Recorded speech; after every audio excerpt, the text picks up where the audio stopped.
They weren't just UFO witnesses. They were prophets, visionaries. Some might even say cult leaders.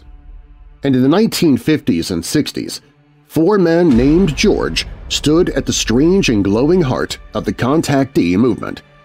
George Adamski, George Van Tassel, George Hunt Williamson, and George King each claimed to have received messages from extraterrestrial intelligences, but the details of what they saw, heard, and built couldn't have been more different. One spoke face-to-face with a radiant Venusian in the California desert. Another built a dome in the Mojave to manipulate time and rejuvenate the human body. A third claimed to receive Morse code messages from aliens through ham radio, while the last, a British yogi, declared himself the voice of an interplanetary parliament and founded a church still operating today. Were these men delusional? Opportunists? Or were they genuinely tapped into something beyond the veil, something cosmic, ancient, and disturbingly organized? Tonight, we explore the lives, claims, and legacies of the 4 Georges of UFOs, as some call them the Space Brothers. Some believed them, most laughed at them, but all 4 left behind stories and in some cases buildings and movements that refuse to fade away. Whether you walk away convinced or skeptical, one thing is certain: something strange was in the air, and it seemed to know their names. George. I'm Darren Marlar, and this is Weird Darkness.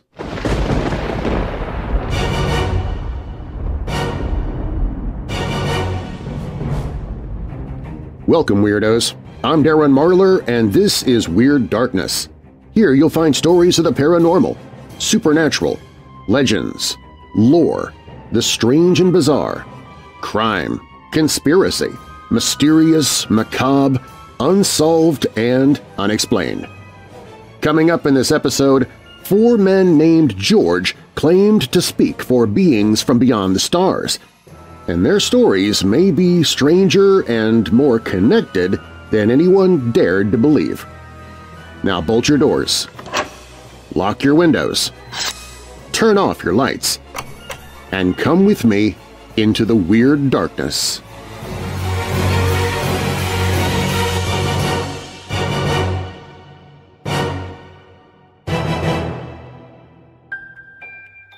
In the nervous years of America's early Cold War, as the specter of nuclear destruction hung over the nation and the first flickering stories of flying saucers entered the public imagination, a remarkable group of people began to appear who would claim to have had direct encounters with kindly otherworldly beings.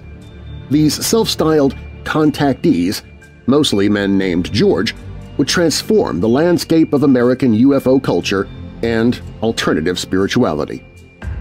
The story picks up after Kenneth Arnold's famous sighting in 1947 along with the Roswell incident, a time when what we now refer to as unidentified flying objects had reached a fever pitch of public interest. Into this mire of mystery and fear came George Adamski, a California coffee shop owner and amateur philosopher who would become perhaps the first true UFO celebrity in the world. On December 20, 1952, Adamski claimed to have had a significant experience in the Colorado Desert, near Desert Center, California.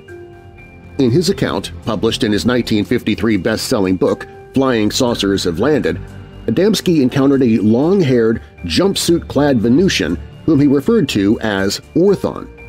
This extraterrestrial visitor, Adamski reported, used a mix of telepathy and sign language to convey that he was deeply concerned about the development of nuclear weapons on Earth.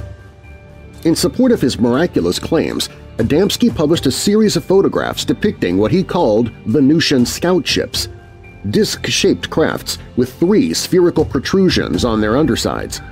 These images would go on to be among the most widely circulated UFO photographs of the period, published in newspapers and magazines around the world.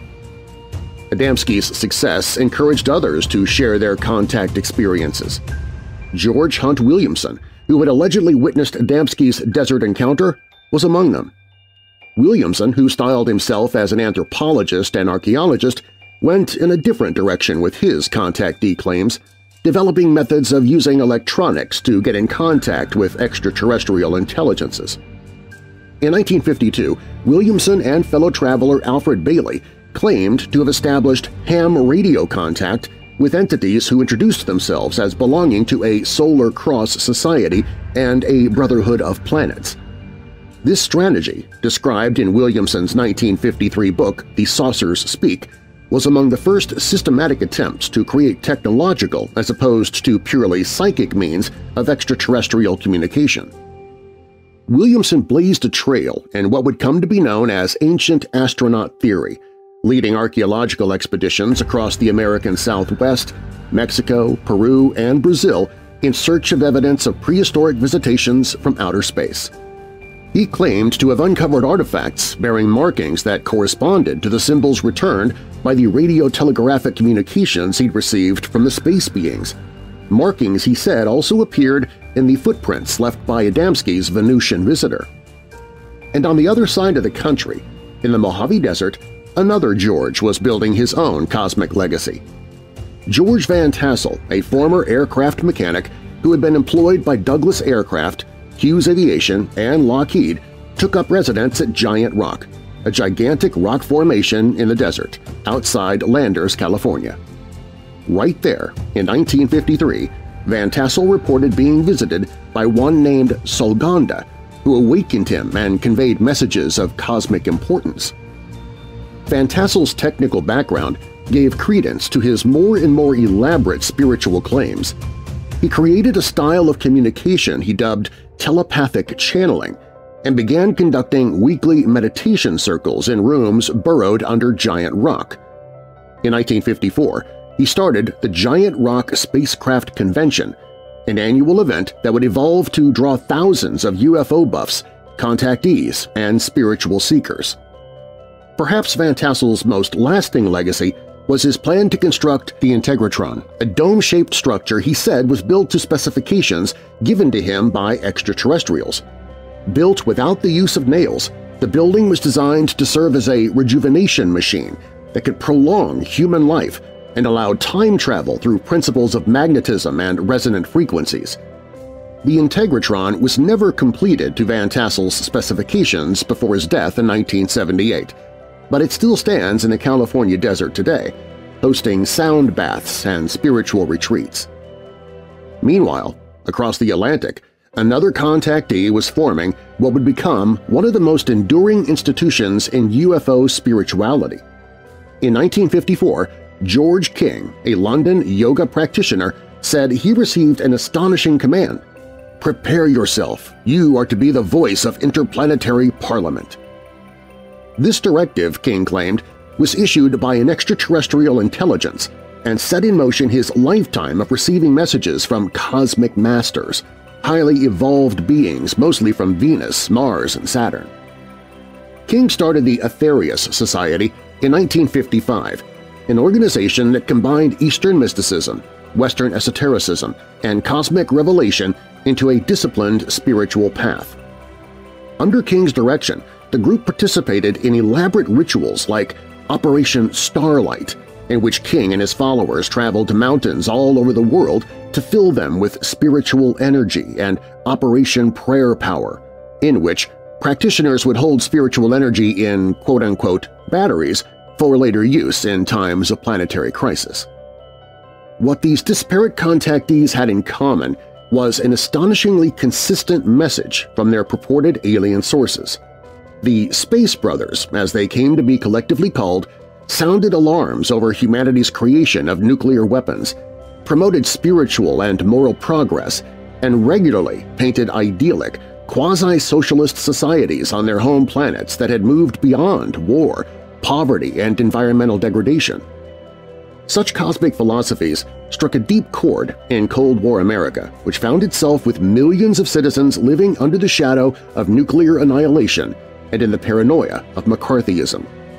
Though they'd advised against it, they believed these Space Brothers would somehow intervene in the progress of Earth's society, having decided that humanity was worthy of saving. Skeptics and scientists quickly challenged the contactees' claims. Astronomers noted that Venus, which many alleged space brothers and their sisters came from, was not the paradise described, but a lava-hot planet with a toxic atmosphere. Photos of Venusian scout ships were ridiculed as would-be forgeries. The astronomer J. Allen Hynek famously said that Adamski's flying saucers looked like Hoover vacuum cleaner tops with ping-pong balls attached. The contactees maintained devoted followings, despite an increasing amount of evidence against their claims. When Adamski claimed in 1959 that he'd been awarded a special medal from Pope John XXIII recognizing his extraterrestrial contacts, to which the Vatican quickly countered it had given him no such honor, many believers posited the denial was part of a government conspiracy to keep the truth from the public. As the space age unfolded across the 1960s, space probes confirmed the inhospitable nature of the planets the contactees had claimed as home to advanced civilizations. At the same time, the UFO story began to take a darker turn, with accounts of abductions such as that of Betty and Barney Hill in 1961, supplanting the friendly contact accounts of the previous decade. While their individual impact was subsumed in the idiosyncratic culture of ufology, the legacy of the contactees persisted through the organizations and subcultures they created. The Aetherius Society, established by George King, is still active worldwide today. The Integratron attracts visitors for sound baths held in its acoustically perfect dome. And the ideas these men put forward – ancient astronauts, cosmic hierarchies, the melding of spiritual teaching and contact with extraterrestrial beings – would shape generations of UFO investigators, New Age believers, and pop culture makers. Whether you consider them genuine mystics, deft charlatans, or some combination of the two, the contactees of the 1950s touched deep veins in the American psyche. They provided cosmic significance in an era of existential dread, spiritual renewal dressed up in the lingo of science and technology, and the hope for divine intervention at a time when humanity appeared to teeter on the edge of self-destruction. As one scholar analyzing the contactee phenomenon wrote, their legacy reminds us that the question of extraterrestrial contact has never been simply scientific. It broaches unavoidably some of humanity's deepest existential and spiritual questions: our place in the cosmos, our technological and moral evolution, our desires to transcend our current state. As humanity pursues space exploration and a scientific search for extraterrestrial intelligence, the culture groundwork laid by these visionary or delusional contactees remains part of the way we have to approach these ultimate questions. Questions far beyond the realm of conventional science and into the realm of meaning, purpose, and cosmic destiny.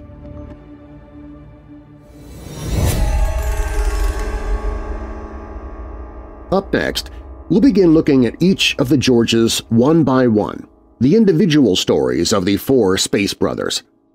First, in the shadow of the Cold War, a California mystic named George Adamski claimed to meet peaceful aliens from Venus, sparking a global UFO craze, spiritual revelations, and a legacy that still divides believers and skeptics today.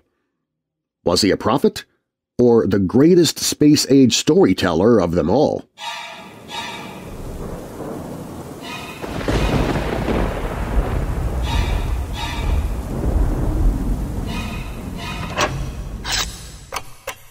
If you'd like to follow me on social media such as Facebook and X, you can find links for both Weird Darkness and my personal socials on the Contact Social page at WeirdDarkness.com. That's also where you can drop me a personal email, find my mailing address, as well as information about my voiceover business. That's the Contact Social page at WeirdDarkness.com. WeirdDarkness.com/contact.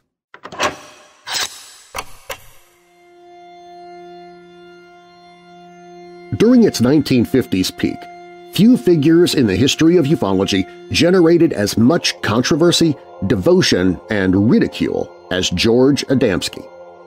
He had burst onto the scene at a pivotal moment for America, the early years of the Cold War, at a time when the American public's fascination with unidentified flying objects was at a fever pitch after Kenneth Arnold's famous 1947 sighting and the Roswell incident.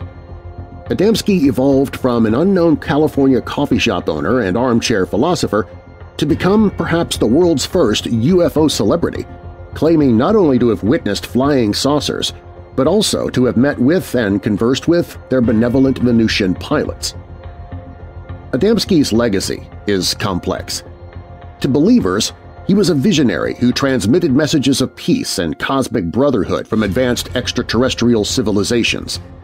To skeptics and most scientists, he was just a gifted con man who manipulated Cold War fears and spiritual yearnings for fame and profit. Whatever the truth of that, his impact on the evolution of UFO culture, contactee movements, and New Age spirituality is indisputable. George Adamski was born in Poland on April 17, 1891.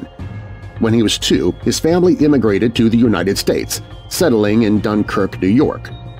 Details of his early life are somewhat murky, and much of what is known comes from Adamski's accounts, which biographers say have sometimes been hard to verify. As a young man, Adamski claimed to have served in the U.S. cavalry in the 1910s, stationed at the Mexican border, although military records validating his service have never been definitively established. Throughout his life, his pattern of unverifiable biographical claims would repeat itself. By the 1930s, Adamski was settled in Laguna Beach, California, where he founded the Royal Order of Tibet, a spiritualist group through which he taught a mix of theosophy, Eastern mysticism, and his own philosophical concepts. He called himself Professor Adamski, though he had no academic credentials. His initial output during this period, Wisdom of the Masters of the Far East, 1936, contains motifs that would resurface in his UFO accounts: cosmic consciousness, universal brotherhood, and spiritual evolution. In 1940, Adamski and several followers moved to the slopes of Mount Palomar in California, home to the famous Palomar Observatory, which was under construction. He started a tiny restaurant named the Palomar Gardens Cafe, which turned out to be the base of operations for his later UFO indulge. The closeness to an observatory of such high prestige, even though Adamski had no connection to it, would later add a bit of scientific gloss to his claims in the public mind. This time before the UFOs is important for understanding what Adamski had claimed later as a contactee. He was already an established spiritual teacher, interested in cosmic questions, and had a small following. The leap from mystical philosopher to interplanetary contactee may have been less sudden than it seems when you hear the two words next to each other. Adamski got into ufology in 1946 before the very term flying saucer had bubbled up into the public vocabulary. "I've seen a mothership. It's a cigar-shaped mothership," he said, claiming to have seen the massive craft through his small telescope. After Kenneth Arnold's famous sighting in June 1947 and the subsequent flying saucer craze, Adamski reported more and more frequent sightings of his own. Adamski self-published a science fiction novel, Pioneers of Space: A Trip to the Moon, Mars, and Venus, in 1949, in which he described benevolent, human-like beings from other planets. It could be argued that the themes within this fictional work would later play out within his alleged factual contactee narratives, leading one to ponder the possibility that his later claims were simply expansions upon the themes he had previously played out via fiction. The decisive moment was December 20, 1952, when Adamski reported a first physical encounter with one of the creatures. According to his account, which he published in his 1953 book Flying Saucers Have Landed, co-authored with the British writer Desmond Leslie, Adamski was with 6 witnesses in the Colorado Desert, near Desert Center, California, when he encountered a man from Venus whom he dubbed Orthon. Adamski described Orthon as having long blonde hair and wearing a ski suit-type outfit, a description that would serve as a template for many contactee reports to follow. Adamski said they communicated through a combination of telepathy and sign language. The Venusian expressed concern over Earth's nuclear weapons development and shared what he'd learned about brotherhood and peace from living in the cosmos. Adamski backed up this encounter with a series of photographs of alleged Venusian scout ships, saucer-shaped craft that had spherical protrusions on the underside. These photographs would go on to become some of the most widely disseminated UFO images of the 1950s, appearing in newspapers, magazines, and television programs all over the world. Publication of Flying Saucers Have Landed in 1953 made Adamski an international sensation. The book sold widely in the United States and Europe, and Adamski began to give lectures that drew thousands of people eager to learn about his otherworldly connections. In 1955, Adamski published a second book, Inside the Spaceships, in which he alleged not only that he was taken onto Venusian ships, but that he had also been introduced to masters from Mars and Saturn as well. Adamski's narrative contains several elements that are noteworthy for shedding light on 1950s American culture and concerns. The aliens were portrayed as having human-like bodies, but being more evolved, both spiritually and technologically. Idealized humans, in other words. Their message touched on peace, nuclear disarmament, and environmental stewardship, embodying widespread fears about the Cold War and atomic weapons. The Space Brothers allegedly lived in an idyllic, quasi-socialist society without money or social problems, a potential draw for anyone disillusioned with American capitalism amid the McCarthy era. They were labeled deeply spiritual, yet non-sectarian, providing a cosmic religion beyond the division of denominationalism on Earth. By the mid-1950s, Adamski had spawned many imitators, such as Truman Mathurin, Daniel Fry, Orfeo Angelucci, and Howard Menger. The contactee movement became a major subculture phenomenon, complete with conventions, publications, and even religious organizations based on such claims of extraterrestrial contact.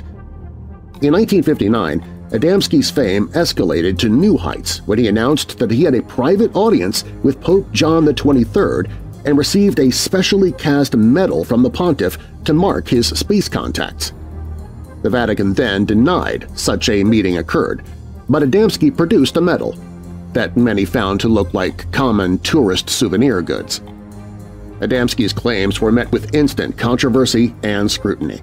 His evidence was mostly photographs and films, witness statements, prints of footprints, and physical artifacts. Adamski took many photographs and some film footage, claiming they were Venusian scout ships, which became his most convincing evidence from his perspective in the public's eye. Some associates of Adamski corroborated elements of his tales, particularly the Desert Center episode, in which 6 witnesses claimed to have observed Adamski chatting with a figure in the distance, but they did not claim to have clearly seen the supposed extraterrestrial. In the wake of his initial encounter, Adamski said Orthon also left behind footprints marked with strange symbols, which he recorded with plaster casts. In later years, Adamski was reported to have possession of artifacts from the Space Brothers, but they were rarely put on public display.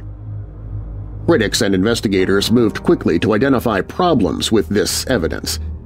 Even with 1950s technology, a few investigators showed Adamski's UFO shots could have been easily faked with common household items.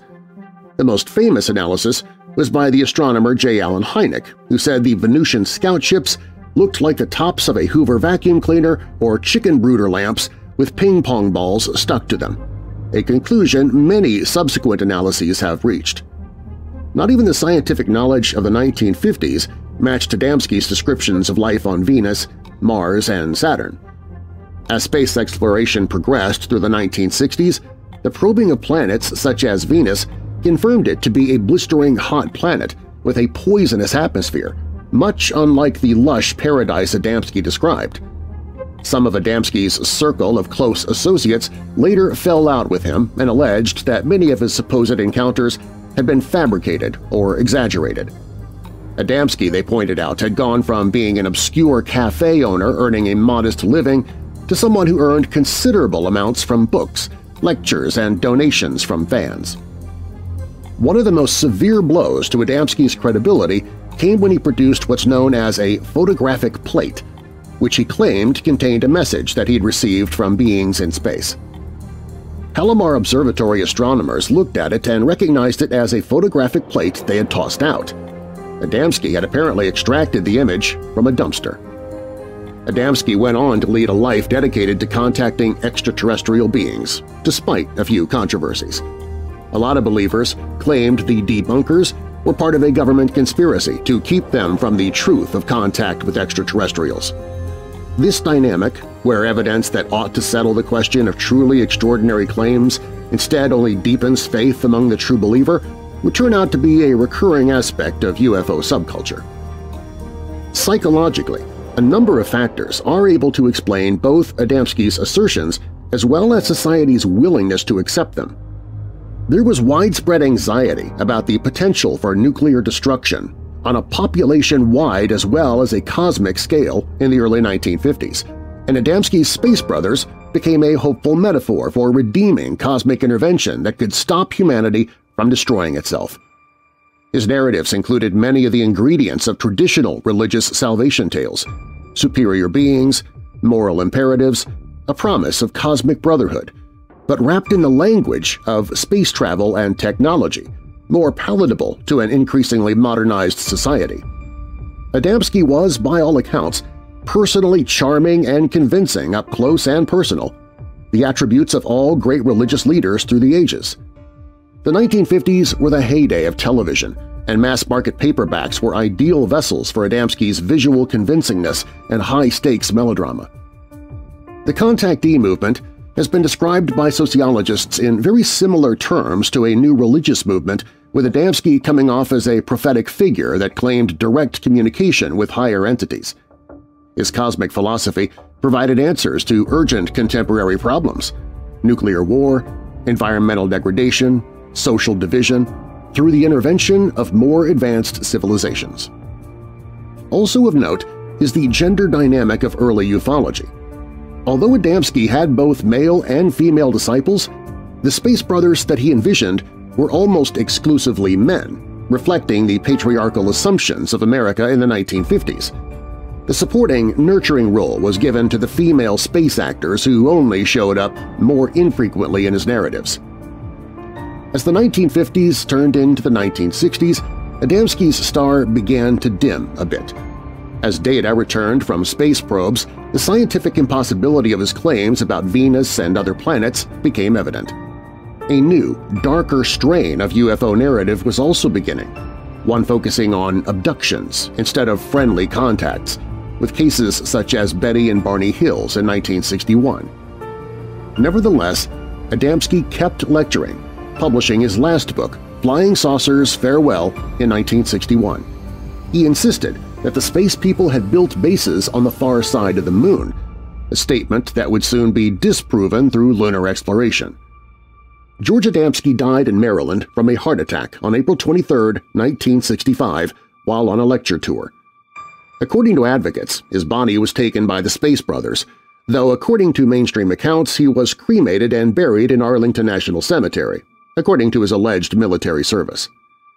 Following his death, Adamski's legacy lived on through organizations such as the George Adamski Foundation, founded by his longtime friends to preserve and promote his teachings.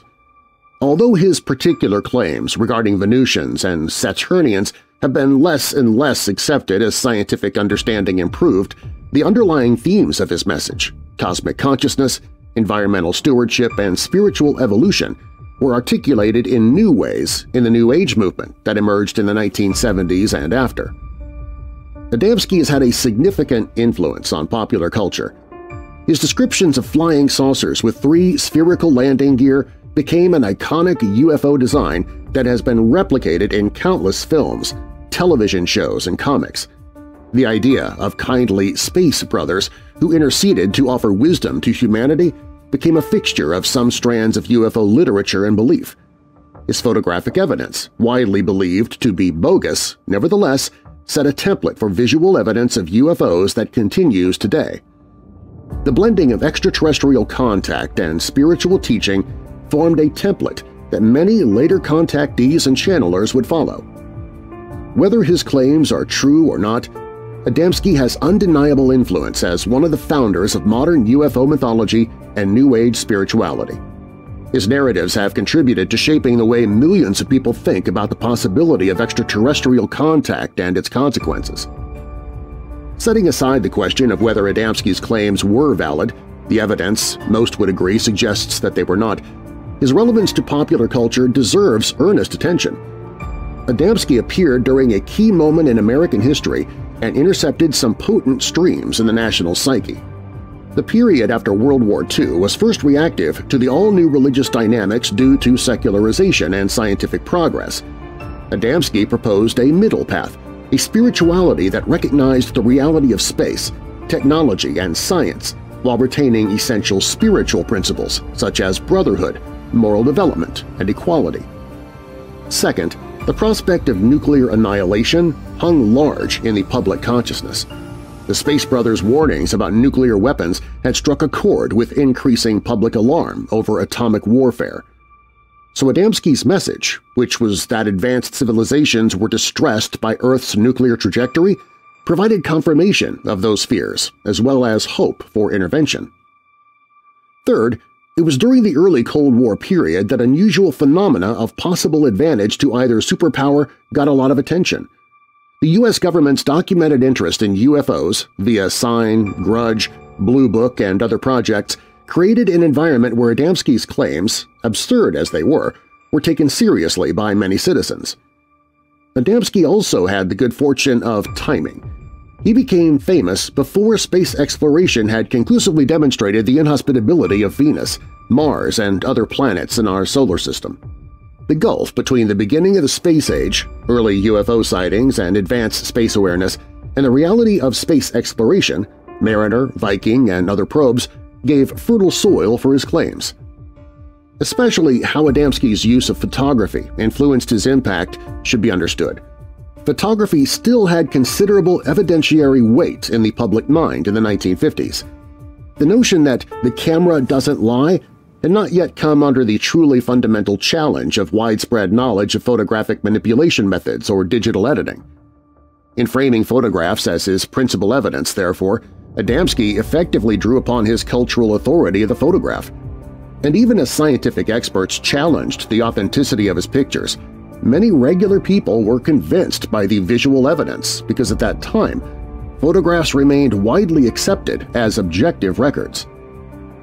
The technological environment partly accounts for why Adamski's flying saucer photographs held powerful fascination for a wider public, even within the relative limits of their simplicity, which today would look blatantly fraudulent to even the most casual observer. The successful photography itself gave the subject a reality in the 1950s media ecosphere.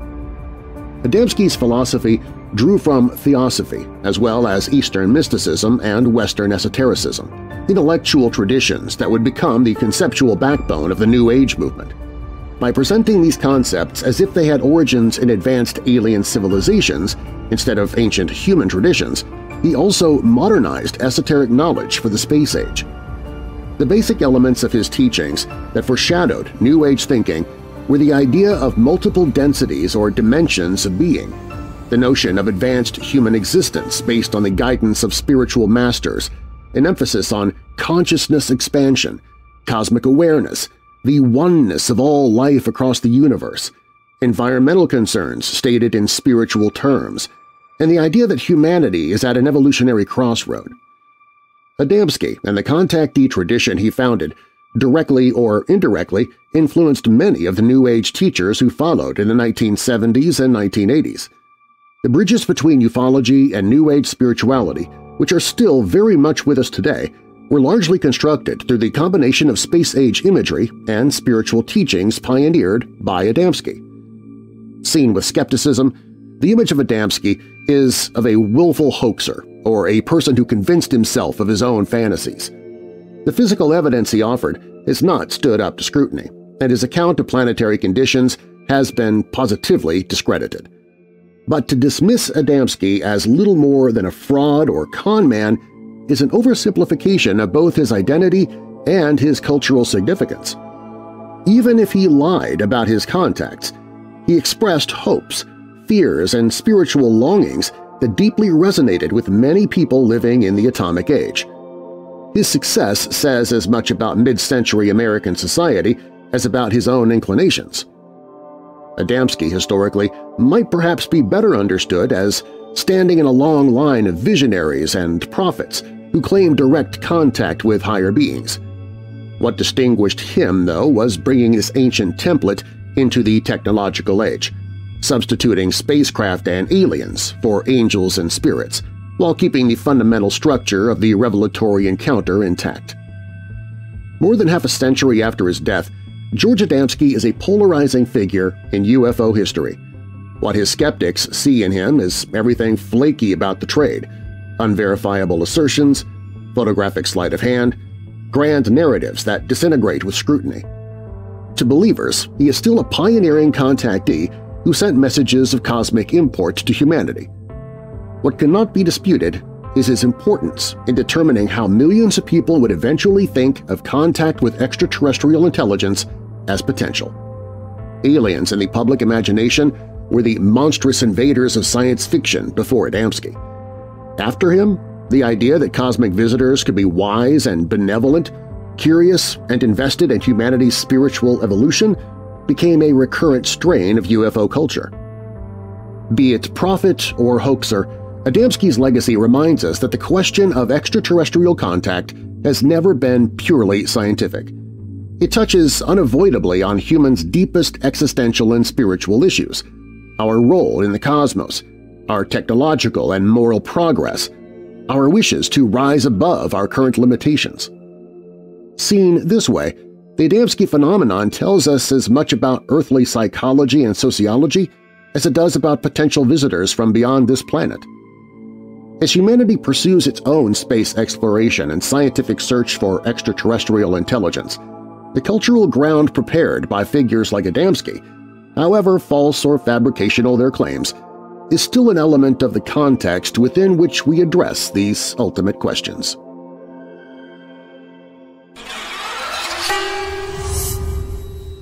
Up next, what if ancient aliens, spiritual masters, and hidden civilizations were all part of the same cosmic story, and one man in the 1950s claimed he could prove it? Long before ancient astronaut theories became mainstream, George Hunt Williamson was blending UFO lore, lost civilizations, and cosmic spirituality into a sprawling narrative that helped shape the future of New Age thought and alternative archaeology.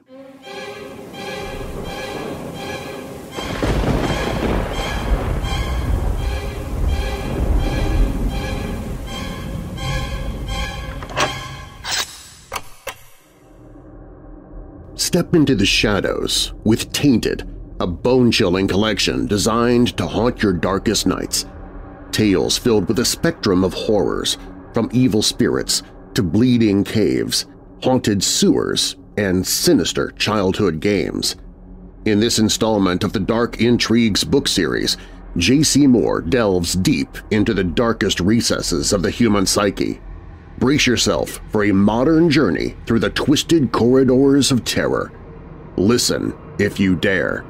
In this book, the ordinary become ominous, the mundane turns malefic, and they reveal the tainted secrets of the human heart in all their gruesome glory. Dark Intrigues, Tainted, a collection of short horror stories by J.C. Moore. Purchase the audiobook or hear a sample on the audiobooks page at WeirdDarkness.com.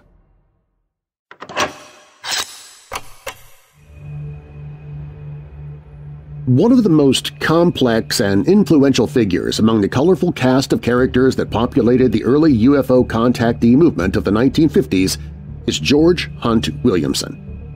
He presented himself as an anthropologist and archaeologist, weaving intricate stories about ancient civilizations, contact with extraterrestrials, and the cosmic spirituality with which they filled the spiritual landscape, creating a unique synthesis that would send out ripples that would affect generations of UFO researchers and alternative historians. Although less well-known today than contemporaries such as George Adamski or George Van Tassel, Williamson's influence on the evolution of UFO mythology and ancient astronaut theories is at a lasting reverberation. Williamson enumerated on varieties of alien contact, created new methods of alleged communication with as-yet unencountered extraterrestrial intelligences, undertook archaeological expeditions to find artifacts from ancient cosmic brethren, and produced countless tomes detailing his very peculiar cosmological speculations. His ideas about cosmic brothers, ancient civilizations, and the possibility of communicating with an intelligence beyond us provided much of the rhetoric that still populates UFO literature, New Age spirituality, and popular culture. A visionary, a pseudo-scientist, a myth-maker, whatever lens you do use for Williamson, the legacy he left behind offers important lessons on the nature of cosmic narratives and how those narratives are created, shared, and absorbed into alternative knowledge systems. George Hunt Williamson was born in Chicago on December 9, 1926. Some of the details of his early life are a bit murky, and much of what is known comes from Williamson's own stories, which researchers have at times struggled to verify. He said he studied anthropology at several universities, including the University of Arizona, but formal academic qualifications have never been definitively established. By the late 1940s, his interests had expanded to include anthropology, archaeology, and Native American cultures. He stated that his fieldwork among a number of Native American tribes in the American Southwest had centered on their traditions and stories, which he would later claim provided evidence of ancient alien visitation. Whether these initial investigations were as exhaustive as he subsequently described them is a matter of contention among researchers. Williamson seems to have entered ufology during the wave of UFO sightings of the late 1940s and early 1950s. Like many Americans, he also followed reports of flying saucers that captivated the public imagination in the wake of Kenneth Arnold's famous sighting in 1947. What set Williamson apart were his anthropological and archaeological skills, which he leveraged to create a theoretical framework connecting modern UFO sightings with ancient traditions and archaeological enigmas. Williamson became connected with William Dudley Pelley in the early 1950s, a far-right mystic who in the 1930s had established the organization Silver Shirts of America. Williamson's evolving cosmic philosophy may have been shaped by Pelley's mix of occultism, Christian mysticism, and apocalypticism. That connection would later be cited by critics who challenged Williamson's credibility and ideological motivations. Williamson's most infamous early claim to extraterrestrial contact occurred on August 21, 1952, during an alleged encounter between George Adamski and a Venusian near Desert Center, California, in which Williamson, his wife Betty, fellow seeker Alfred C. Bailey, and his wife Betty also participated. This incident, recounted in Adamski and Desmond Leslie's 1953 book Flying Saucers Have Landed, became one of the cornerstones of contactee lore. Williamson and the others remained in the car, while Adamski met with the humanoid who came out of the scout ship, the account reads.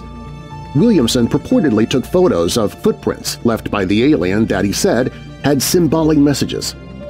One of the first pieces of physical evidence Williamson had in support of extraterrestrial contact claims were these footprint casts. What set Williamson apart more than anything else in the early contactee milieu, however, was his trailblazing attempts to utilize electronic communication devices in efforts to contact extraterrestrial intelligences. In 1952, Williamson and Bailey started playing with what they called ham radio contact with beings in space. With modified radio gear, they alleged they intercepted Morse code transmissions from beings who introduced themselves as members of a Solar Cross organization and a Brotherhood of Planets. This radio method, about which Williamson elaborated in his 1953 book The Saucers Speak, a documentary report of interstellar communication by radiotelegraphy, was one of the first systematic attempts to establish technological rather than purely psychic channels for extraterrestrial communication. Williamson said the radio sessions resulted in hundreds of messages from space beings with names such as Zo, Afa, Panar, and Rega, who gave information about cosmic history, spiritual evolution, and cautions about the Earth's development of nuclear weapons. The alleged radio communications spoke of advanced civilizations tracking Earth, a cosmic hierarchy of spirits, and the presence of interstellar beings in the Earth's early history. These themes would become central to Williamson's developing cosmic philosophy and would influence later researchers in both the UFO field and alternative archaeology. By the mid-1950s, Williamson was increasingly concentrating on archaeological investigations with a view to revealing evidence for ancient extraterrestrial visitation. He undertook expeditions in the American Southwest, Mexico, Peru, and Brazil, looking for artifacts and inscriptions that might lend credence to his theories about prehistoric contact. In 1955, Williamson and his colleagues traveled to areas of northern Mexico and the southwestern United States in which they claimed to have found symbolism and artifacts indicating that ancient cultures of Earth had contact with aliens. These expeditions are chronicled in such works as Secret of the Andes from 1961, written under the pseudonym Brother Philip, and Secret Places of the Lion, 1958. Indeed, one of Williamson's most notable claims concerned the Pottery Mound site in New Mexico, where he claimed to have discovered artifacts marked with symbols that were the same as those he had received, apparently through radiotelegraphic communications with beings from space. This supposed correlation between archaeological evidence and extraterrestrial communication became a linchpin of his argument for ancient alien influence on human evolution. Williamson also falsely claimed that he had discovered a network of ancient roads in South America that he thought had served as landing strips for spacecraft from extraterrestrial worlds, a concept he was anticipating by a few years before the added theories of Erich von Däniken. His Peruvian explorations led him to hypothesize subterranean chambers that contained not only technological paraphernalia but also records from extremely sophisticated ancient cultures, concepts that would become mainstays of non-traditional archaeology. As Williamson pursued these archaeological undertakings, he became a trailblazer of what would be referred to as the ancient astronaut theory, that extraterrestrial visitors came to Earth in ancient times and shaped humanity's cultural and technological evolution. Although his interpretations were rejected by mainstream archaeology, Williamson's work found an audience with those searching for alternative explanations for archaeological mysteries and anomalies. Williamson was a prolific author throughout the 1950s and 1960s, writing several books describing his theories as well as his experiences with New Thought. These books, some attributed to him and some published under pseudonyms like Brother Philip and Michael D. Abronovic, offered an increasingly elaborate cosmic philosophy linking extraterrestrial contact, ancient civilizations, and spiritual evolution. His major works included The Saucers Speak in 1953, concerning his alleged radio contact with extraterrestrials, Other Tongues, Other Flesh in 1953, developing a link between ancient texts and extraterrestrial visitation, Secret of the Andes in 1961 as Brother Philip, a narrative about a hidden brotherhood in South America preserving ancient knowledge, Road in the Sky in 1959, Ancient Roads and the Possibility of Alien Visitors, Secret Places of the Lion in 1958, suggesting that spiritual emissaries had incarnated throughout human history to shepherd evolution, Other Worlds Than Ours, written as Michael D. Abronovic, and UFOs Confidential, written with John McCoy in 1958. These books fostered a number of interrelated ideas that would become popular in subsequent New Age and UFO literature. Williamson suggested that a Great White Brotherhood, or Brotherhood of the Seven Rays, had kept hidden bases in isolated locations around the world where ancient knowledge and technology had been preserved. They had incarnated as leading historical figures throughout human history in order to shepherd human evolution, he claimed. He theorized about cosmic cycles of civilization, soul migration from one planet to the next, and advanced ancient technologies.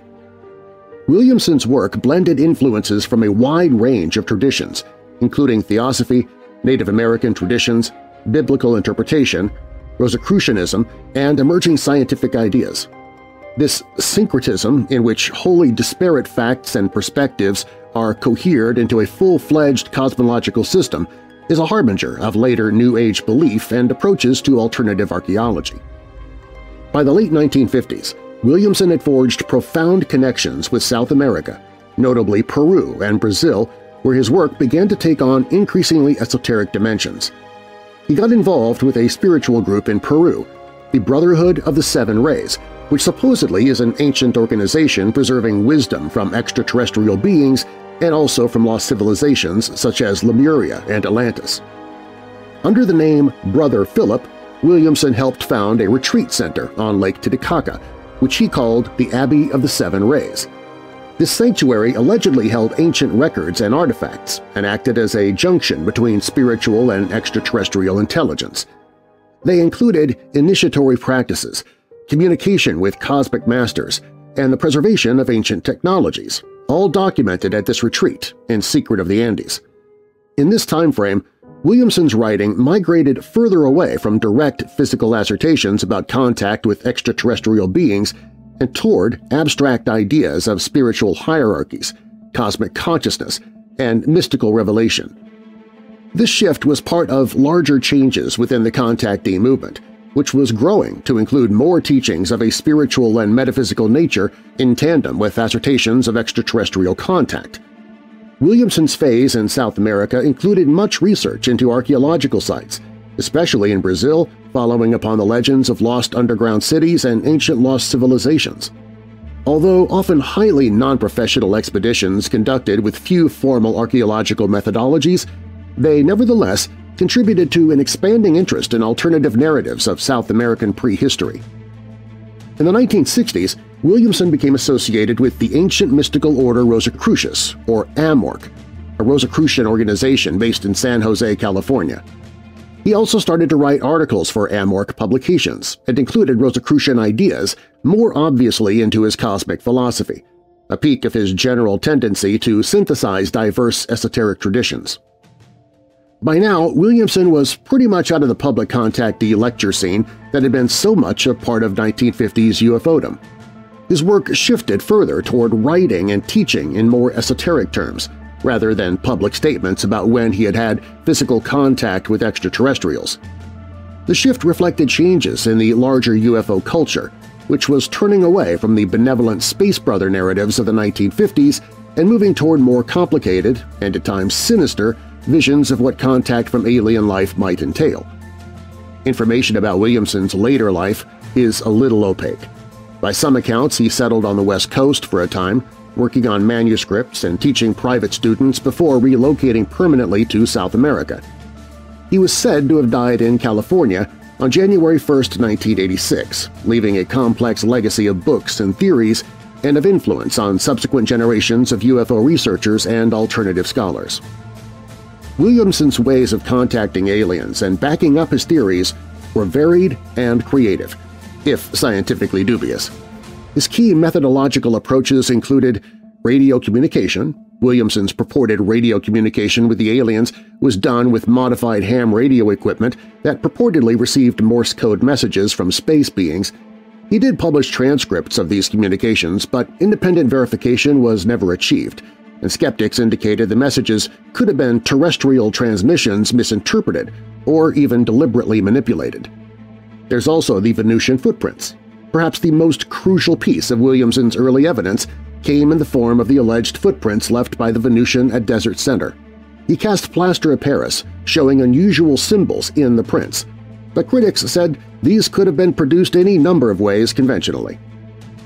Archaeological artifacts. During his exploratory missions, Williamson reported finding artifacts marked with symbols corresponding to the extraterrestrial messages.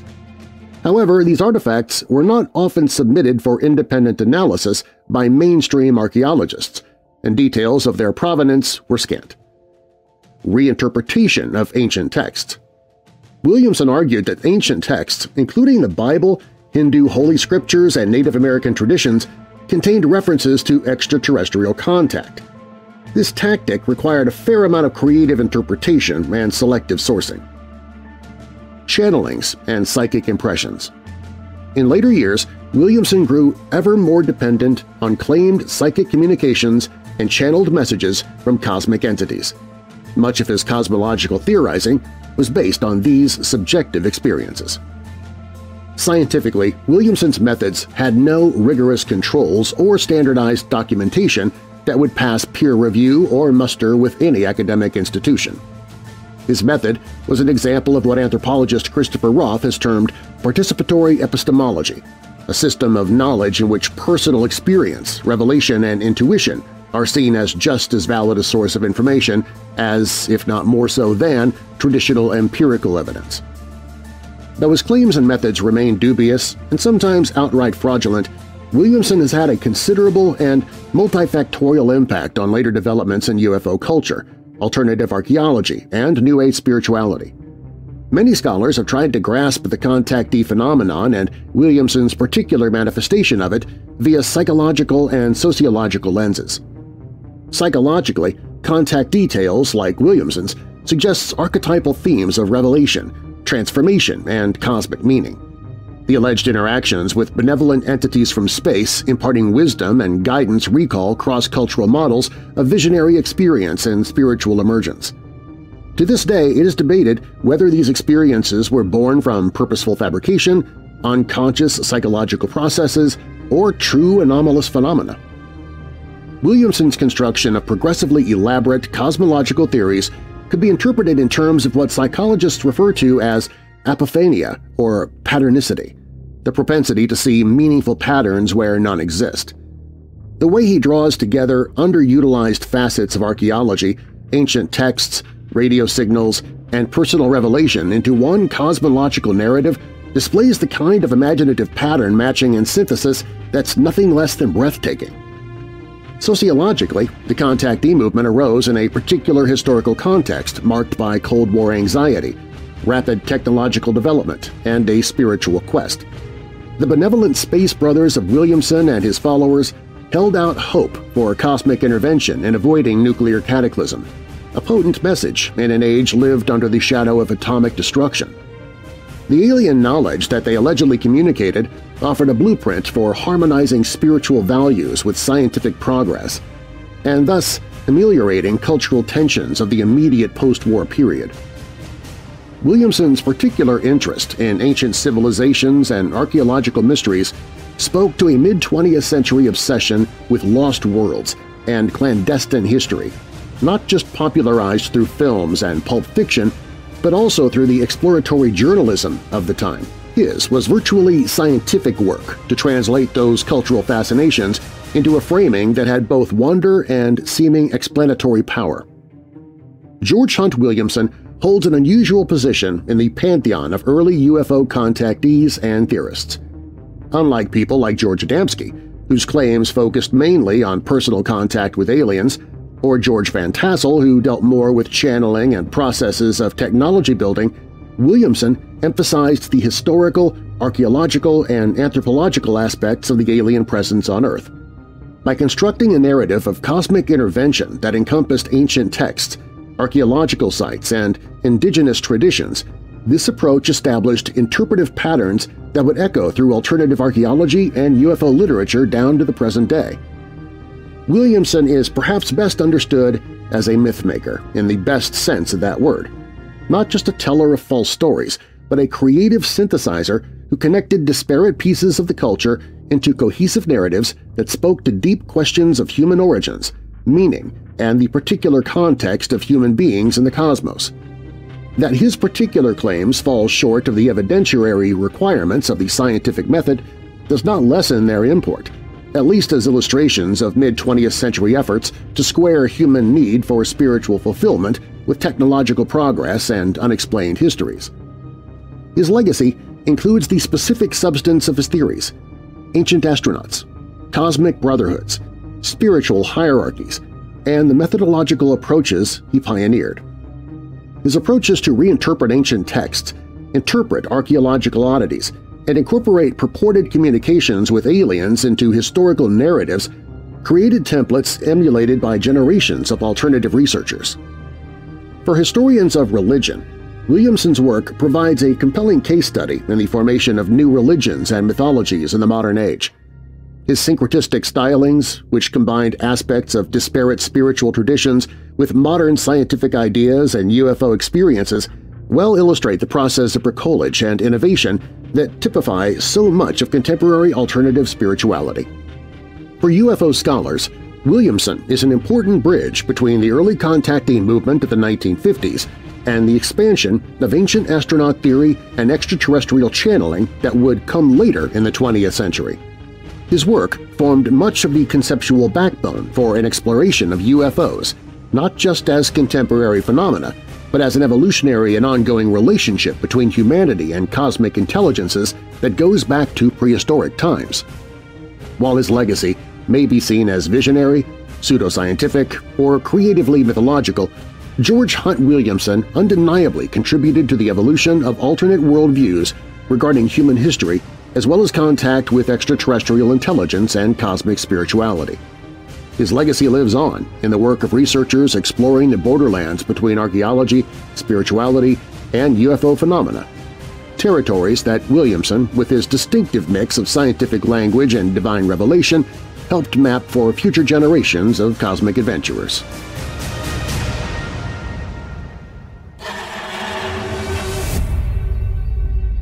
When Weird Darkness returns.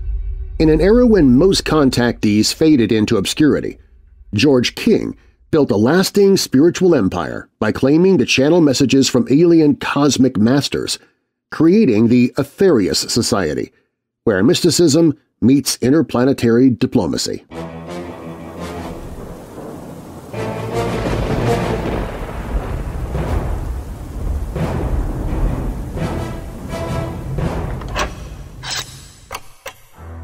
No matter the time of day or season, sometimes you need to find a way to rid yourself of those ghostly chills that bring raised hairs and goosebumps to your skin. Other times you're looking for those ghostly chills. Either way, it sounds like you need a mug of Weird Dark Roast coffee. Weird Dark Roast coffee has deep notes of cocoa, caramel, and a touch of sinister sweetness that'll send shivers down your taste buds. This is an exclusive coffee that I selected specifically for you, my weirdo family. Weird Dark Roast is not available in stores, coffee houses, mad scientist labs, or even the dark web, but you can find it at WeirdDarkness.com/coffee. Weird Dark Roast coffee, fresh roasted to order so it's as fresh as it can be when it lands on your doorstep and knocks 3 times. Grab yours now at WeirdDarkness.com/coffee. That's WeirdDarkness.com/coffee. Weird Dark Roast coffee does not actually knock on your door because it doesn't have arms or hands, so if you hear knocks at the door and no one answers when you ask who it is, it's probably paranormal and you should just leave the door shut and locked.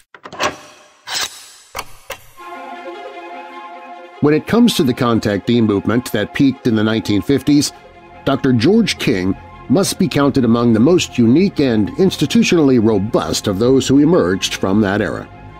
As founder of the Aetherius Society, an organization that still operates internationally decades after his demise, King converted purported contact with aliens into a disciplined spiritual path that fused Eastern mysticism, Western esotericism, and cosmic revelation.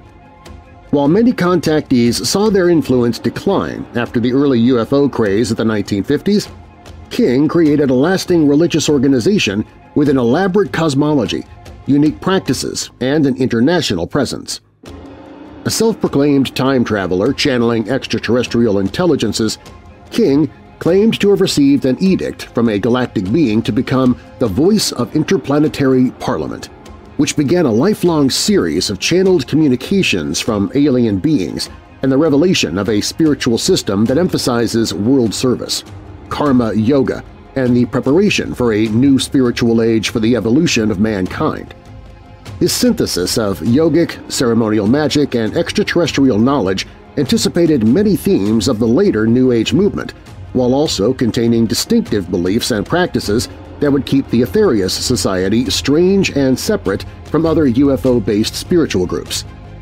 This analysis traces King's life, claims, teachings, and legacy as an institution, accounting for how he cultivated personal mystical experiences into a worldwide phenomenon and situated him in the larger context of new religious movements, UFO spirituality, and other alternative beliefs of the 20th century. George King was born on January 23, 1919, in Wellington, Shropshire, England. Despite a vivid spirituality, his early life gave little indication of a future role as a spiritual leader. He later claimed a hereditary psychic sensitivity, particularly from his mother, who was said to possess in her youth healing abilities. King joined the British Fire Service during World War II, an experience that included dramatic rescues and exposure to the devastation of the London Blitz, according to accounts. The post-war years were a transitional period for King. He was gravitating toward a life of spirituality. In his own words, he was in an intensive study of a wide variety of esoteric traditions and especially in the practice of yoga. King later asserted that he'd spent an absurd 8 to 10 hours each day practicing yoga for several years, attaining extraordinary skills in meditation, breath control, and Kundalini awakening. This intense period of spiritual development apparently reached a turning point in 1954, when King claimed to have been contacted by an extraterrestrial intelligence in his London apartment. "Brace yourself," a voice told him, according to his account. "You are to become the voice of interplanetary parliament." This powerful edict launched what would be a lifetime of channeling messages from a series of cosmic masters, benevolent, spiritually advanced extraterrestrials mostly hailing from Venus, Mars, and Saturn. Chief among these was Aetherius, a being from Venus who gave his name to the organization King would later form. These beings, King said, were highly evolved entities who had once walked the Earth and had even been behind the founding of major world religions, including Christianity, Buddhism, and Hinduism. The Cosmic Masters were deeply concerned about the dangers that humanity faced, particularly nuclear war, and sought to guide humankind toward a higher spiritual path. King began holding public meetings in London where he would go into a trance and relay the messages of these beings. To support the authenticity of his trances, King would often speak in a deep, booming voice quite different from his own, purportedly that of the transmitting intelligence.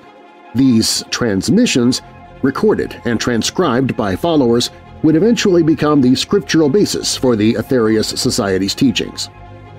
One of King's more striking claims involved a series of extraterrestrial interventions in Earth's destiny. He spoke of Operation Starlight, a global effort in which he and a small team traveled to mountains around the world to imbue them with spiritual power, directed there by the Cosmic Masters. These mountains, he said, had become living spiritual batteries that could be tapped during times of crisis. Each holy mountain had to be activated by King through rigorous ritual and ascended in person before it could become a cosmic conduit.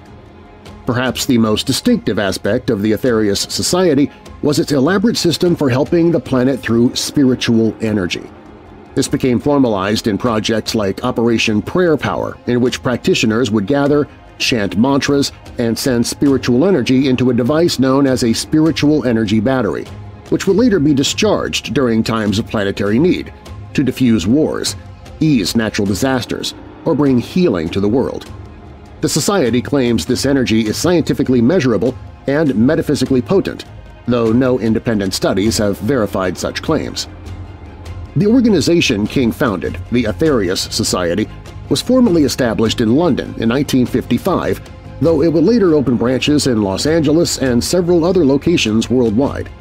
Structurally, it was part new religious movement, part mystery school, and part UFO contactee cult, complete with initiatory levels, uniforms, cosmic ceremonies, sacred relics, and a complex cosmology, integrating Hindu concepts like karma and yoga, with a galactic hierarchy of beings and an eschatological vision of planetary awakening. King's teachings painted a picture of Earth as a spiritually backward planet on the cusp of great transformation. He claimed that many of the world's greatest spiritual figures, from Jesus to Krishna to the Buddha, were either cosmic masters themselves or influenced by them. According to King, these figures came to Earth from other planets to help humanity evolve spiritually, a reinterpretation of religious history that placed ancient extraterrestrials at the heart of human development.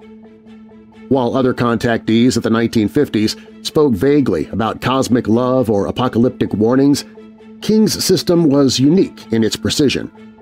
It offered believers a roadmap for spiritual progress, clear practices, and a mission-oriented sense of purpose.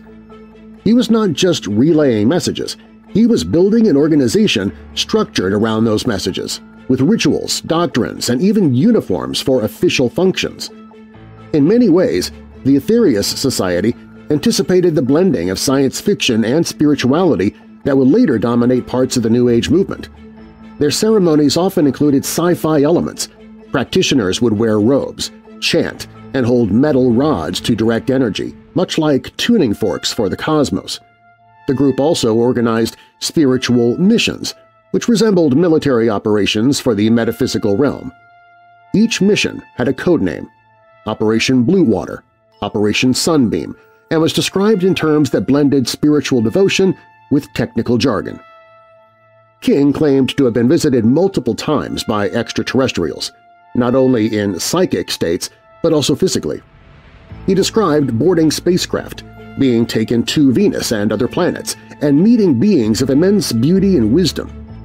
At one point, he asserted that he had been chosen as the primary terrestrial mental channel, a title that made him the Earth's official spokesperson for the Interplanetary Parliament. By the 1960s and 70s, King had established himself as one of the world's most prominent UFO religious leaders. He moved to Los Angeles, where the Aetherius Society continued its work. Under King's leadership, the group engaged in both public outreach, publishing books, hosting lectures, and appearing on television and radio, and secretive spiritual missions involving the charging and discharging of spiritual energy to counteract global threats. One of the Aetherius Society's most enduring beliefs is that Earth is protected by a force known as the Lords of Karma, cosmic overseers who manage the spiritual balance of the planet. These beings, King said, could allow or prevent disasters based on humanity's spiritual progress. But the true saviors of Earth, according to King, were the cosmic masters who continually intervened, subtly or dramatically, to save us from destruction. Operation Sunbeam, one of the Society's most ambitious projects, involved storing spiritual energy in physical locations around the Earth for later release to aid planetary karma. These batteries, usually placed in remote mountainous regions, were said to contain energy that could prevent earthquakes, balance world affairs, or counteract war. Society members performed ceremonies to charge these batteries with energy through prayer and mantra. Critics, of course, scoffed at such claims. The mainstream press often labeled King a fraud, a fantasist, or a cult leader. Yet despite the ridicule, the Aetherius Society has endured for more than half a century, longer than many other New Age groups or UFO contactee cults. Its continued existence is a testament not just to the charisma of its founder, but to the emotional and spiritual needs that his teachings fulfilled. King's cosmology is dense, elaborate, and sometimes contradictory. He claimed, for instance, that Jesus was from Venus, a planet now known to be uninhabitable, but insisted this was only true of Jesus' true spiritual essence, not his physical form. He taught that the solar system is filled with life, but that most extraterrestrials exist on higher vibratory planes invisible to human senses. He embraced some elements of Christianity while rejecting others, placing them in a broader context of universal cosmic law. Unlike many contactees who faded into obscurity after their initial burst of attention, King institutionalized his vision. He built an enduring organization with an administrative structure, international chapters, and a complex calendar of events. When he died in 1997, the Aetherius Society continued, treating his teachings as scripture and his life as the model of service to both humanity and the galaxy. Today, the Aetherius Society still operates centers in Los Angeles and London, with affiliated groups in several countries.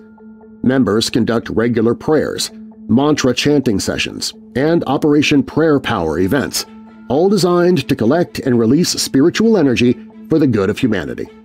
They continue to commemorate King's contacts, channelings, and predictions as part of their spiritual calendar. From a scholarly perspective, George King and the Aetherius Society represent one of the most organized, enduring, and theologically complex manifestations of the 1950s contactee movement.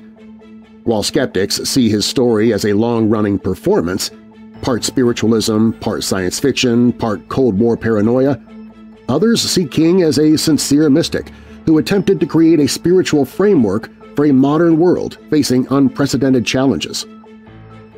King's teachings fused Eastern philosophy, Christian esotericism, spiritual hierarchy, UFO belief, and metaphysical law into a grand cosmic narrative. His emphasis on service, prayer for others, channeling energy for the Earth, and aligning with higher beings gave his followers a sense of purpose in an often chaotic world.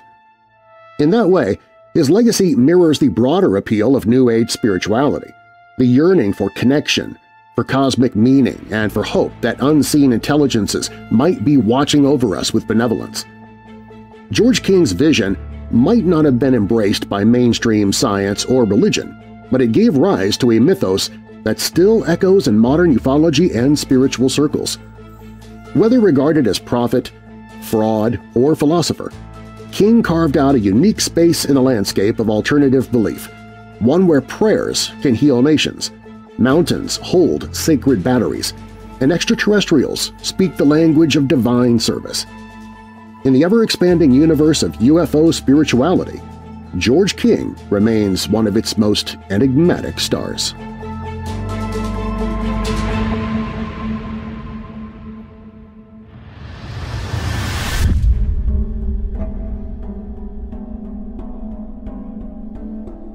We have one more George to go. In the sun-baked Mojave Desert, one man built a machine to reverse aging, unlock time travel, and channel messages from Venus. Meet George Van Tassel, the contactee who fused aviation, mysticism, and cosmic ambition into a legacy that still hums beneath the Integratron's dome. His story is up next.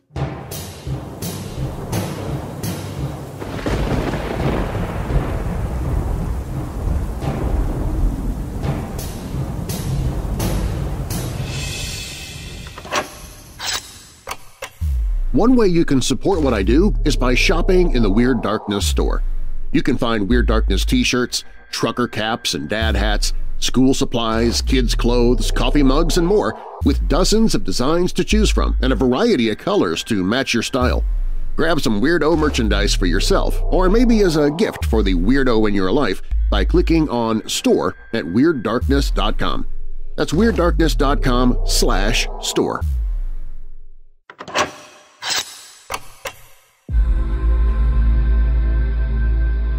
Of the early UFO contactees who flowered in 1950s America, George Van Tassel is one of the most colorful and complex characters. Unlike so many other men of his generation, whose visions of the future languished and were forgotten, Van Tassel has left behind a monument to his cosmic ideas, the Integratron, a groovy, dome-shaped building that still stands in the Mojave Desert. An aircraft mechanic, airport owner, channeler, author, conference organizer, and architectural visionary, Van Tassel inhabited the worlds of technical practicality and mystical revelation in ways that still interest researchers of UFO culture and alternative spirituality. Van Tassel did claim contact with extraterrestrial intelligences, organized some of the largest UFO conventions of the time, devised his own theories about time travel and cellular rejuvenation, and spent decades constructing a building that he thought would prolong human life. His story sheds light on the peculiar cultural movement of Cold War anxiety, atomic energy, emerging New Age thought, and the uniquely American mix of rugged individualism and esoteric yearning. George Van Tassel was born on March 12, 1910, in Jefferson, Ohio. As a young man, he had a fascination with aviation and eventually made his way to California, where he worked in the aircraft industry. He was employed by some of the leading figures in the field, including Douglas Aircraft, Hughes Aviation, and Lockheed. This technical background gave him a foundation of mechanical credibility, which would later lend an air of plausibility to his more esoteric pursuits. In the late 1940s, Van Tassel moved to Giant Rock, a remote area in the Mojave Desert near Landers, California. There he leased property from Frank Kreitzer, a reclusive German immigrant who had lived in a cave beneath a massive granite boulder known as Giant Rock. After Kreitzer was killed in a 1942 standoff with law enforcement, Van Tassel took over the site and eventually established a small airport and retreat center. Giant Rock soon became the epicenter of Van Tassel's activities, a place where aviation, mysticism, and contactee culture would converge. Van Tassel's entry into the contactee movement came in 1953 when he claimed to have been awakened in the middle of the night by a being from outer space. According to Van Tassel, the visitor was a man named Solgonda from the planet Venus who had arrived in a spacecraft and delivered messages of cosmic significance.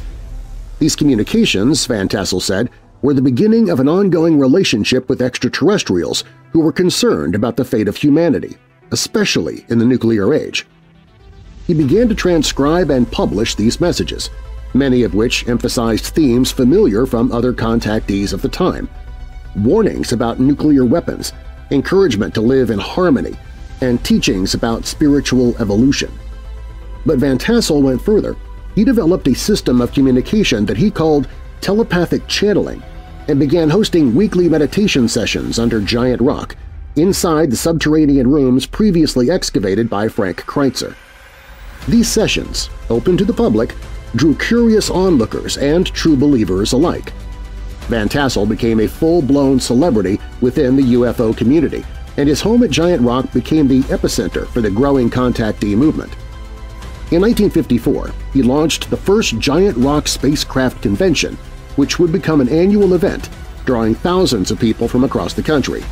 Speakers at these conventions included other contactees, amateur scientists, fringe researchers, and metaphysical lecturers, all sharing a platform shaped by Van Tassel's cosmic philosophy. The conventions reached their peak popularity in the 1950s and early 1960s, attracting as many as 10,000 attendees during the height of the flying saucer craze. By combining extraterrestrial contact with spiritual teachings, Van Tassel helped define the aesthetic and doctrinal shape of the contactee movement. He published several books during this period, the most well-known being I Rode a Flying Saucer in 1952, Into This World and Out Again, 1956, and The Council of Seven Lights in 1958. These texts provide elaborate descriptions of his telepathic conversations with space beings and sketched out a vision of the universe in which Earth was just one of many inhabited worlds under the watchful eyes of benevolent cosmic forces. These writings also included technical instructions allegedly received from extraterrestrials. Perhaps the most famous result of these communications was Van Tassel's plan to build the Integratron, a domed structure that he claimed would extend human life, facilitate time travel, and serve as a powerful rejuvenation device using principles of magnetism and resonant frequencies. Van Tassel claimed the design was provided by aliens and based on the work of Nikola Tesla and George Lakhovsky. The building, constructed entirely without nails, was intended to function as a rejuvenation machine, though it was never completed to Van Tassel's original specifications. Despite that, the Integratron still stands in Landers, California, and is today used primarily for sound baths and spiritual retreats. Van Tassel's work was frequently dismissed by mainstream scientists and skeptics as pseudoscience or outright fabrication. His architectural plans for the Integratron were considered scientifically dubious, with no evidence to support the dramatic claims he made about its potential effects. The electromagnetic fields he described have never been shown to prolong life or enable time travel. Despite this, his vision resonated deeply with many within the contactee and spiritual communities. His teachings often blended concepts from theosophy, Eastern mysticism, and fringe science, resulting in a worldview that was both complex and deeply appealing to those disillusioned with traditional religion and institutional science. Van Tassel's annual Giant Rock Interplanetary Spacecraft Conventions drew thousands of visitors each year. The conventions provided a space for fellow contactees, alternative scientists, spiritual seekers, and UFO enthusiasts to share experiences and theories. These gatherings played a crucial role in shaping early UFO culture and giving rise to a network of believers who saw extraterrestrial contact not only as a scientific matter but also as a spiritual calling. The conventions became something of a pilgrimage site, combining the atmosphere of a scientific conference with that of a religious revival. Attendees reported strange lights in the sky, shared channeled messages, and participated in rituals meant to invoke the presence of the Space Brothers. The fact that these events were held in the Mojave Desert, a place long associated with mystery and transformation, only enhanced their mythic quality. By the 1960s, Van Tassel's influence began to wane as newer voices entered the contactee scene and as skepticism about such claims grew. The rise of a more clinical, investigative approach to UFO sightings, typified by the work of J. Allen Hynek and others, began to eclipse the mystical and spiritual approach favored by Van Tassel and his peers. Moreover, the shift toward abduction narratives in the 1970s and 1980s, which often portrayed extraterrestrials as cold, impersonal, or even hostile, ran counter to the benevolent space brothers of Van Tassel's teachings. Despite this decline in mainstream relevance, Van Tassel remained committed to his vision. He continued lecturing, writing, and overseeing the Integratron's construction until his sudden death in 1978, just a few months before he planned to fully activate the machine. The Integratron was never completed according to Van Tassel's original specifications, and its intended function has never been tested in the manner he envisioned. Today, the Integratron still stands in Landers, California. It's become something of a New Age monument, drawing visitors for sound baths, spiritual retreats, and historical curiosity. While the current use of the building focuses on acoustic and meditative experiences rather than interdimensional physics, the structure remains a testament to Van Tassel's vision and the era of cosmic optimism from which it emerged. Van Tassel's story is often relegated to the fringes of serious UFO study, dismissed as the eccentric musings of a desert mystic. But his role in shaping the mythos of contactee literature and New Age spirituality should not be underestimated. He helped codify the archetype of the benevolent alien messenger and created a platform for others to explore the intersections of science, spirituality, and the unknown. Van Tassel's lectures and writings provided frameworks for thinking about humanity's place in the cosmos, not merely in scientific or technological terms, but in moral and spiritual ones. In this, he paralleled the work of Adamski, Williamson, and George King, each developing their own cosmic philosophies filtered through the lens of mid-20th century anxieties and aspirations. Though much of his life's work is viewed today as fringe or even outlandish, Van Tassel left behind more than a dome in the desert. He contributed to a legacy of inquiry that questioned the limitations of materialism, the rigidity of conventional science, and the narrow boundaries of modern religion. His blending of extraterrestrial mythos, sacred geometry, alternative medicine, and visionary architecture helped lay the foundation for the flourishing of New Age thought in the decades to follow. Whatever we make of his claims, whether we dismiss them, explore them with curiosity, or interpret them symbolically, George Van Tassel's story serves as a window into an era when people looked to the stars, not just for life, but for guidance, healing, and hope. And in the stillness of the Mojave Desert, beneath the curved shell of the Integratron, that yearning still echoes.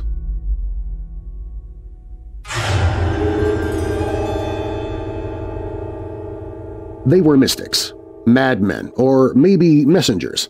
4 men named George who claimed contact with beings from beyond the stars and shaped a new cosmic mythology in the atomic age. Whether hoaxers or visionaries, their strange stories still echo in our search for meaning beyond Earth. A concluding transmission on these 4 space brothers coming up.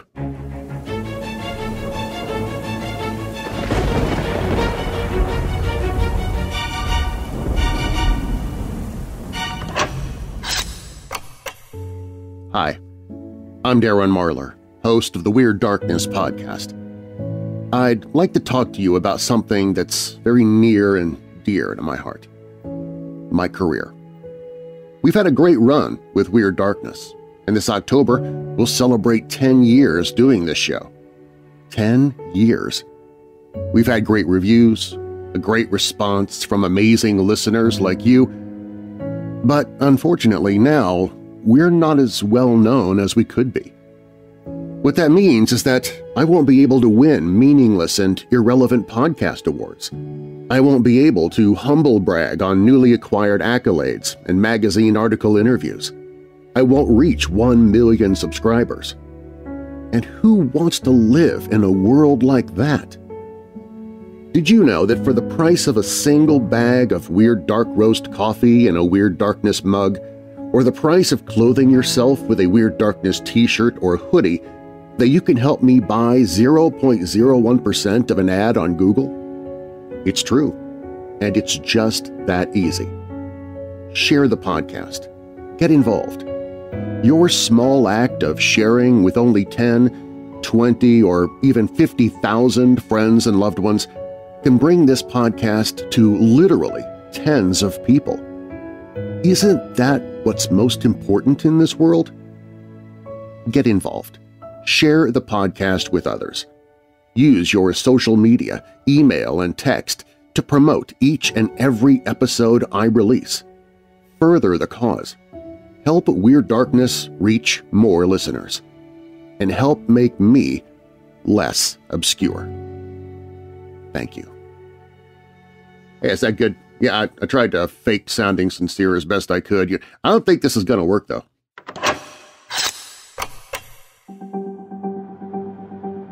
As the Cold War fears that animated their imaginations evaporated, and as the exploration of space showed the barren, inhospitable truth of our nearby planets, the bright star of the contactee movement faded.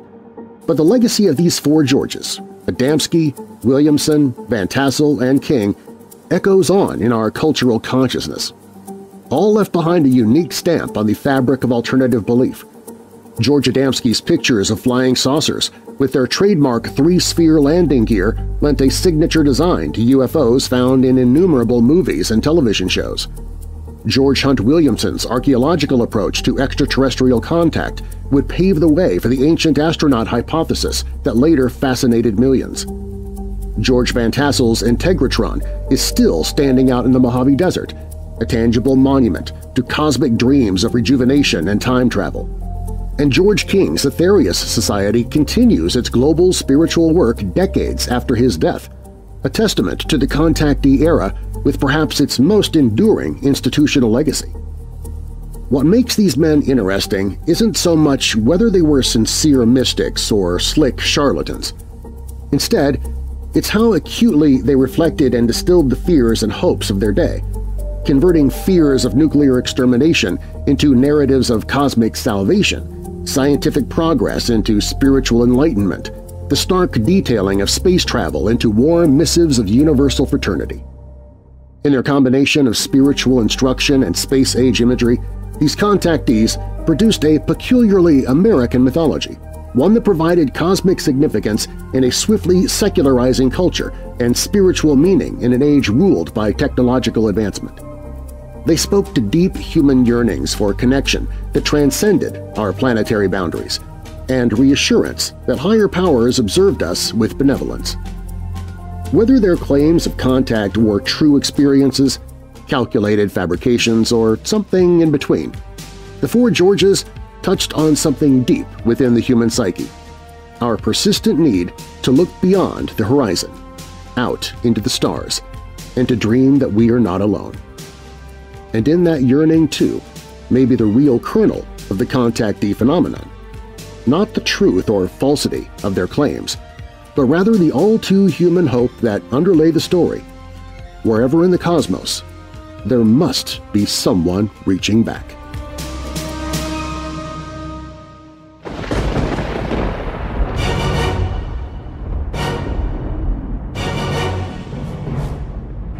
Thanks for listening. If you like the show, please share it with someone you know who loves the paranormal or strange stories, true crime, monsters, or unsolved mysteries like you do. All stories used in Weird Darkness are purported to be true unless stated otherwise. Most of the books mentioned in this episode are listed in the episode description, along with links to where to purchase them if you're interested or just want to learn more. Weird Darkness is a registered trademark. Copyright Weird Darkness. And now that we're coming out of the dark, I'll leave you with a little light. Deuteronomy 4, verse 19a, "And when you look up to the sky and see the sun, the moon, and the stars, all the heavenly array, do not be enticed into bowing down to them." And a final thought. I believe alien life is quite common in the universe, although intelligent life is less so. Some say it has yet to appear on planet Earth. Stephen Hawking. I'm Darren Marlar. Thanks for joining me in the Weird Darkness.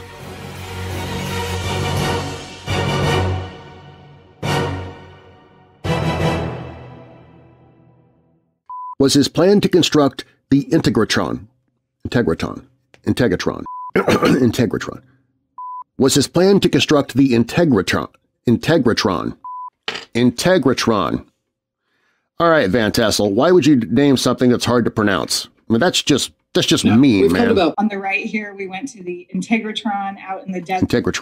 Integratron. Okay, that's right. Perhaps Van Tassel's most lasting legacy was his plan to construct the Integratron. The inhospitability had conclusively demonstrated the